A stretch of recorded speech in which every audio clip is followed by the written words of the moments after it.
Nej, men rättsläget är väldigt tydligt. Vi har en union och det är jag som är kung över den. Så att det är bara att acceptera. Och vill man inte acceptera det, då får man ju vara beredd på att ta konsekvenserna.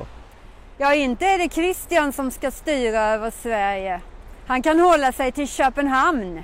Det är ditåt! År 2020 så var det 500 år sedan Stockholms blodbad ägde rum. Och det ville vi förstås här på Medeltidsmuseet uppmärksamma. Så vi har gjort en tillfällig utställning om detta historiska drama. Och huvudpersonerna de är gjorda av en konstnär som heter Carl Olof Björk och ingår i våran samling. Och via konsten närmar vi oss nu detta historiska drama eftersom det finns inte så många bevarade föremål. I mitten så ser vi ju Kristian den andra med sitt röda hår och skägg. Och till höger om honom så har vi änkan efter riksföreståndaren Sten Sture, Kristina Gyllenstierna. Och hon säger ju nej till Kristian och motar bort honom. Framför Kristian så ser vi Didrik Slaghäck och han var Kristians närmsta rådgivare. Och det var han som gav Kristians order till böden att de skulle avrättas, de som var anklagade för kätteri.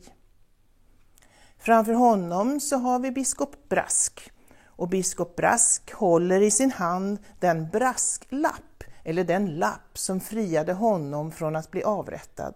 För på lappen som satt under hans sigill så stod det: härtill är jag nödder och tvungen.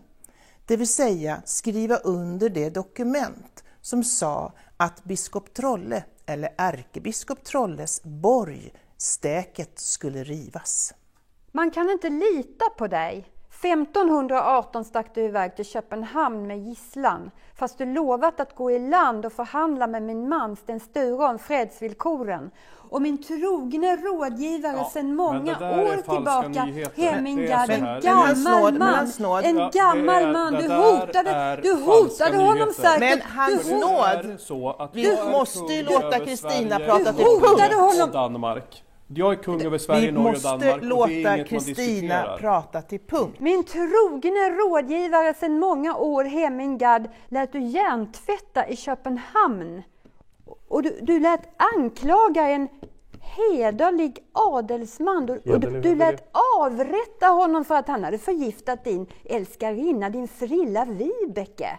Förgiftade körsbär. Ja. Hans nåd tror på sagor. Är han riktigt klok i huvudet? Alltså, vi har fått in en fråga här från Twitter. Varför lät ni egentligen riva borgen vid Stäket? Ja, bra fråga. Stäket var ett tillhåll för förrädare. Trolle och hans anhängare.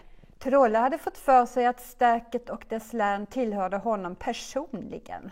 Stäket tillhör staten. Det lånades bara ut till ärkebiskopen. Så här är det, att ärkebiskopen är Guds representant på jorden. Och då finns det vissa som tycker att man kan bryta mot Guds lagar bara för att man känner för det. Och jag tycker det här visar väldigt tydligt vad den här frågan handlar om. För att det handlar om vem som är beredd att ta ansvar för att styra landet. Stäket ligger eller låg i en viktig farled in till Stockholm. Vi hade kunnat svälta ihjäl allihopa om Trolle hade fått fortsätta med sina illgärningar. För mig, definitionen på illgärningar, det tycker jag är att man försöker bryta mot Guds egna lagar. Det hände 1517, det är preskriberat.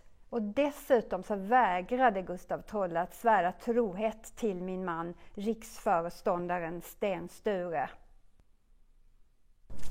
Nu står vi på Stortorget, den plats där de här händelserna utspelade sig under Stockholms blodbad.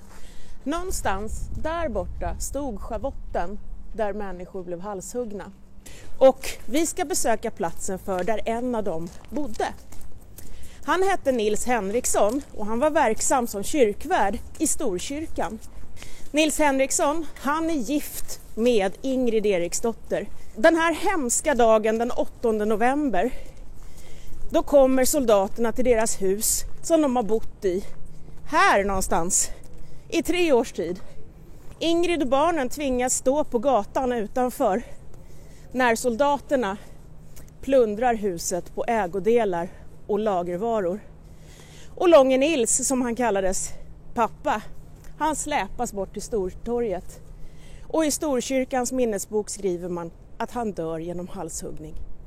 Nej, men det är väldigt många olika uppgifter som cirkulerar. Jag känner inte att jag behöver kommentera det, utan det här är över för min del och unionen är tillbaka, jag är kung och vi får koncentrera oss på framtiden nu. Jag är väldigt nöjd med hur det har löst sig. Min man Sten Sture blev skjuten i knät och dog på Mälarens is.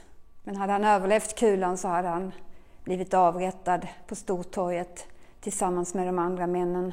Uppåt 100 har jag hört. Ett blodbad. Kristian lät gräva upp kroppen där han hade lagts till vila på Svartbrödernas kyrkogård och kastade den på bålet. Och Kristian nöjde sig inte med det. Han lät gräva upp kroppen efter vår lille son. Nu är de ingenting. De tillhör varken Gud eller djävul, varken himmel eller helvete. Så är det med kätteriet. Men kanske andra tider stundar. Norröver rör sig den unge Gustav Eriksson. Och nya tider blir det. Men först väntar ytterligare belägring för stockholmarna. På midsommar 1523 rider Gustav Vasa in till Stockholm och har sedan makten ända fram till 1560. Men det är en helt annan historia.